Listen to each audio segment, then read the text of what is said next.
अपना पैसा एफडी में इन्वेस्ट करें या डेट फंड ज्यादा अच्छे हैं? अब इन दोनों में से अच्छा क्या है ये तो हमें इसी बात से पता चल पाएगा कि इन दोनों में से ज्यादा अच्छे रिटर्न्स कौन दे रहा है। तो अगर हम किसी भी अच्छे डेट फंड की बात करते हैं, अच्छे डेट फंड का मतलब है एक ऐसा फंड जिसका एयूएम बहुत ज्यादा हाई है और एयूएम के साथ साथ ऑब्वियसली उसके जो रिटर्न्स हैं वो भी हाई हैं। एयूएम का मतलब होता है असेट अंडर मैनेजमेंट, यानी कि ये फंड कितने कैपिटल को मैनेज कर रहा है। जैसे कि अगर हम एसबीआई के लिक्विड फंड की बात करते हैं या फिर एचडीएफसी के लिक्विड फंड की बात करते हैं, इन दोनों ही फंड का एयूएम बहुत ज्यादा हाई है, यानी कि बहुत ज्यादा लोगों ने अपना बहुत सारा पैसा इन दोनों फंड्स के अंदर इन्वेस्ट करके रखा हुआ है। तो अगर हम एसबीआई लिक्विड फंड की बात करते हैं तो एसबीआई लिक्विड फंड का एयूएम है 54,495 करोड़ का।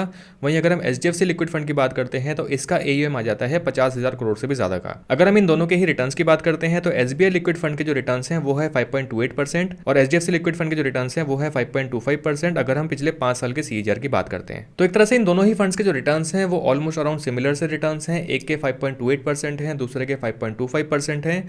तो अगर मैं यहाँ पर मोटी मोटी बात करता हूँ तो एक डेट फंड से या फिर एक लिक्विड फंड से आपको यहाँ पर 5 से 6% के बीच के रिटर्न्स देखने को मिल सकते हैं। वहीं अगर मैं फिक्स डिपॉजिट की बात करता हूँ तो अगर आपने किसी भी बैंक के फिक्स डिपॉजिट में अपना पैसा डाला हुआ है तो वहां से जो आपको ईयरली इंटरेस्ट मिल जाता है वो मिल जाता है लगभग 6 से 6.5% के आसपास का, अगर आपने अपना पैसा उस एफडी के अंदर डाला है 1 साल से ज्यादा समय के लिए। कुछ बैंक्स इवन आपको 7% या उससे ज्यादा का भी इंटरेस्ट देने का क्लेम करते हैं, लेकिन यहाँ पर जो उनकी कंडीशन है वो बहुत सारी आ जाती हैं।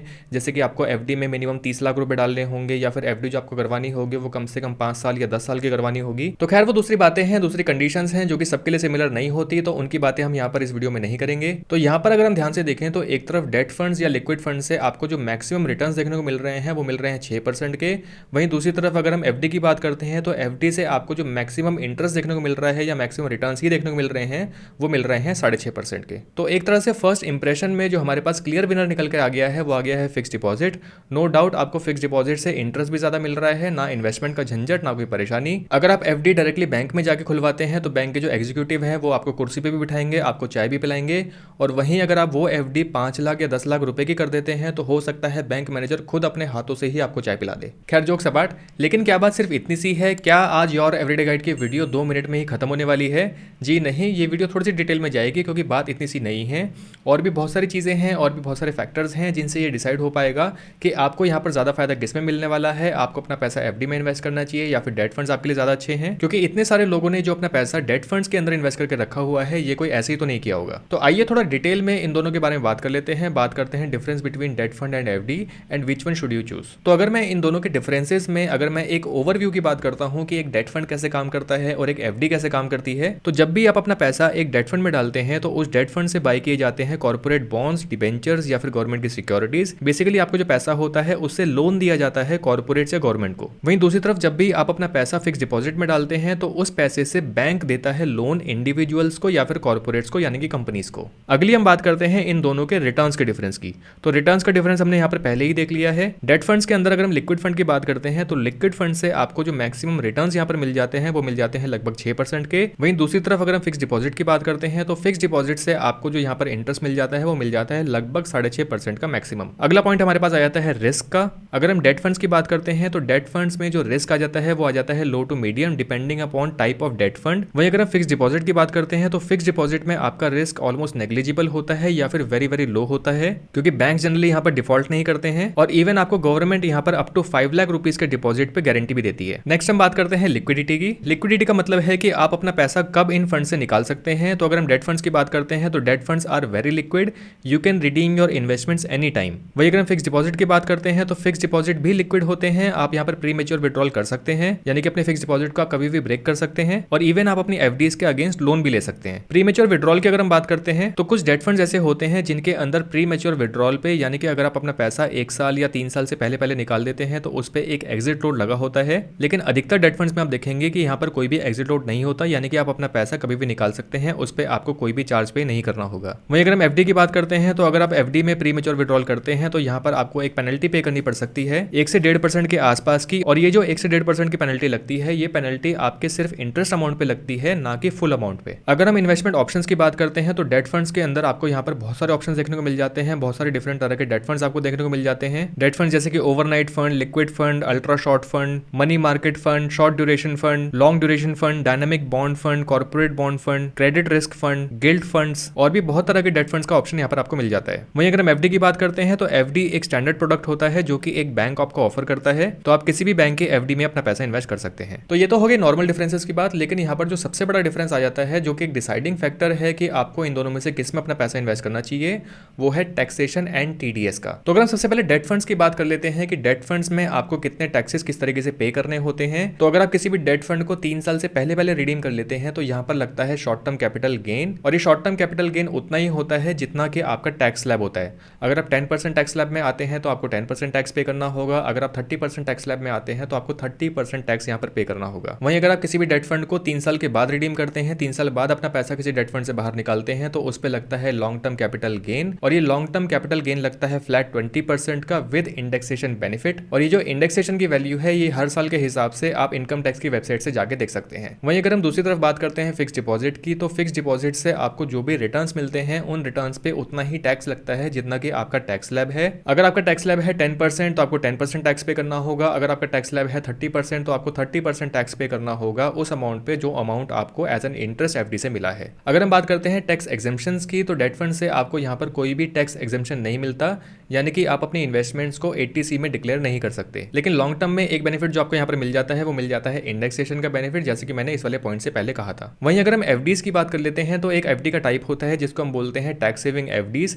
इन एफडी का लॉक इन पीरियड होता है 5 साल का, यानी कि आप 5 साल से पहले इन एफडी के अंदर से अपना पैसा नहीं निकाल सकते। लेकिन एक बेनिफिट जो यहाँ पर आपको मिल जाता है वो ये कि जो भी पैसा आपने अप टू 1.5 लाख रुपए एफडी के अंदर जो आपने डाला हुआ है उस पे आप 80C के अंदर टैक्स एग्जेम्पशन ले सकते हैं। टैक्स पेमेंट की अगर हम बात करते हैं तो एक एडवांटेज जो आपको डेट फंड में मिल जाता है वो ये कि यहाँ पर आपको टैक्सेस सिर्फ तभी पे करने होते हैं जब आप अपना पैसा डेट फंड्स के अंदर से रिडीम करते हैं, फिर चाहे वो शॉर्ट टर्म कैपिटल गेन हो या लॉन्ग टर्म कैपिटल गेन हो। वहीं अगर हम एफडी की बात करते हैं तो एफडी में आपको हर साल यहाँ पर टैक्स पे करना ही होगा, फिर चाहे आप अपनी एफडी को रिडीम करें या ना करें, एफडी से अपना पैसा कुछ भी निकालें या ना निकालें, जो भी रिटर्न्स आपको एफडी से मिलते हैं उस रिटर्न्स पे आपको उतना ही टैक्स पे करना होगा जो भी आपका टैक्स स्लैब है। लास्ट पॉइंट यहाँ पर आ जाता है टीडीएस का, यानी कि टैक्स डिडक्शन एट सोर्स। तो डेट फंड्स में आपको यहाँ पर एक बेनिफिट मिल जाता है कि यहाँ पर आपको कोई भी टीडीएस पे नहीं करना। वहीं अगर हम फिक्स डिपॉजिट की बात करते हैं तो अगर आपको फिक्स डिपॉजिट से जो इंटरेस्ट मिलता है हर साल का, अगर वो 40,000 से ऊपर का है तो उस अमाउंट पे बैंक आपका 10% टीडीएस पहले ही डिडक्ट कर लेगा, इससे पहले कि वो पैसा आपके खाते में आएगा। और अगर आपने अपना पैन कार्ड अपने अकाउंट से लिंक नहीं किया है तो यहाँ पर आपको फ्लैट 20% टीडीएस पे करना होगा। तो ये जो टैक्स वाली बात है, अगर टैक्स वाली बात को आपको थोड़ा सा और ठीक से समझाने के लिए अगर मैं आपको दोनों ही केस में एग्जांपल्स देता हूँ,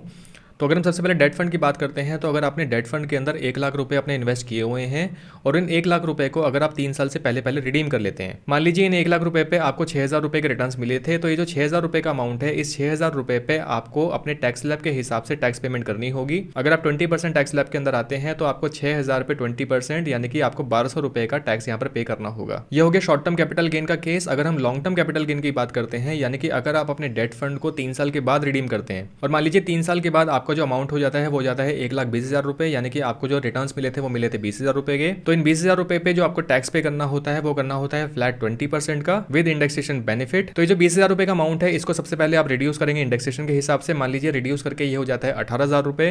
तो इन 18,000 रुपए पे आपको टैक्स पे करना होगा 20% का, यानी कि 3,600 रुपीज़ का टैक्स आपको यहाँ पर पे करना होगा 3 साल के बाद। वहीं अगर मैं फिक्स डिपॉजिट का एग्जांपल यहाँ पर लेकर चलता हूँ, मान लीजिए आपने फिक्स डिपॉजिट के अंदर अपना पैसा इन्वेस्ट किया था 7 लाख रुपए। 1 साल के बाद इन 7 लाख रुपए पे 6% के हिसाब से जो आपको रिटर्न्स मिलेंगे वो मिलेंगे 42,000 रुपीज़ के। अब ये जो 42,000 रुपए हैं, ये 42,000 रुपए जो थ्रेशोल्ड अमाउंट है, यानी कि 40,000 रुपए का अमाउंट है, इससे ऊपर हो जाते हैं तो बैंक यहाँ पर सबसे पहले आपका टीडीएस कट कर लेगा, यानी कि बैंक आपके 42,000 रुपए पे टीडीएस कट करेगा 10% का। तो यानी कि आपका जो टीडीएस कट होगा वो होगा 4,200 रुपए का। इन 42,000 रुपए में से 4,200 रुपए कट करने के बाद जो अमाउंट एज इंटरेस्ट आपके खाते में आता है, इस इंटरेस्ट अमाउंट पे आपको टैक्स पे करना होता है अपने टैक्स स्लैब के हिसाब से। और ऑब्वियसली क्योंकि बैंक ने आपका टीडीएस पहले से ही कट कर लिया था, तो जब भी आप अपना इनकम टैक्स फाइल करेंगे तो इनकम टैक्स फाइल के टाइम पे इस टीडीएस वाले अमाउंट को आप टैक्स फाइलिंग के टाइम पे अपना जो फाइनल टैक्सेस बनते हैं उसमें एडजस्ट करवा सकते हैं। तो दोस्तों ये होगी कंप्लीट डिटेल इन दोनों के ही बीच के डिफरेंस की। अब हम बात करते हैं इस वीडियो के फाइनल कंक्लूजन की। तो जैसे कि मैंने बताया था कि डेट फंड वैसे तो बहुत सारे होते हैं, लेकिन इस वीडियो में मैंने डेट फंड के अंदर सिर्फ और सिर्फ लिक्विड फंड की इसलिए बात की है क्योंकि लिक्विड फंड बिल्कुल एफडी की तरह ही सिक्योर होते हैं, सेफ होते हैं, वॉलेटिलिटी ऑलमोस्ट नेग्लिजिबल होती है, यहाँ पर आपको रिटर्न्स कांस्टेंट देखने को मिलते हैं। तो आप चाहे अपना पैसा एफडी में डालें या फिर लिक्विड फंड के अंदर डालें, दोनों के अंदर रिस्क यहाँ पर बिल्कुल नेग्लिजिबल होता है। तो मेन चीज और मेन डिसाइडिंग फैक्टर यहाँ पर जो आ जाता है वो आ जाता है सिर्फ और सिर्फ टैक्सेस का।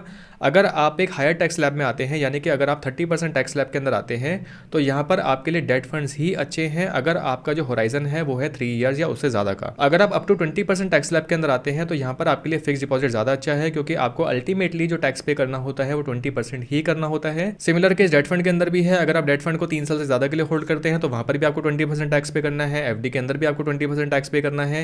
एफडी से आपको जो रिटर्न्स हैं वो हो सकता है डेट फंड से थोड़े से ज्यादा मिल जाए। तो बात यहाँ पर बिल्कुल सिमिलर आ जाती है, खासतौर पर उन लोगों के लिए जिनका टैक्स स्लैब अप टू 20% है। डेट फंड्स आपके लिए तब अच्छे हैं जब आपका जो होराइजन है वो 3 साल या उससे ऊपर का है। अगर आप बहुत लंबे समय के लिए अपना पैसा इन्वेस्ट करना चाहते हैं प्लस आप लिक्विडिटी भी चाहते हैं तो डेट फंड्स यहाँ पर आपके लिए ज्यादा बेनिफिशियल रहते हैं, क्योंकि डेट फंड्स के अंदर आपको कोई भी टीडीएस पे नहीं करना होता, फिर चाहे अमाउंट कितना भी हो। तो अगर आपका होराइजन बहुत छोटा है, आप 1 या 2 साल के लिए ही अपना पैसा इन्वेस्ट करना चाहते हैं और इस पैसे पे आप बिल्कुल भी रिस्क नहीं लेना चाहते, तो फिक्स डिपॉजिट आपके लिए यहाँ पर बहुत अच्छा ऑप्शन बन जाता है ओवर डेट फंड्स। तो दोस्तों आई होप इस वीडियो के जरिए आपका जो कंफ्यूजन है डेट फंड्स और एफडी के बीच में वो आपका थोड़ा सा क्लियर हो पाया होगा, प्लस आपको कुछ नॉलेज भी मिल पाई होगी।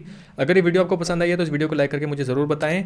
चैनल को सब्सक्राइब करना मत भूलिएगा। जल्दी ही मिलते हैं नेक्स्ट वीडियो में। Thank you for watching.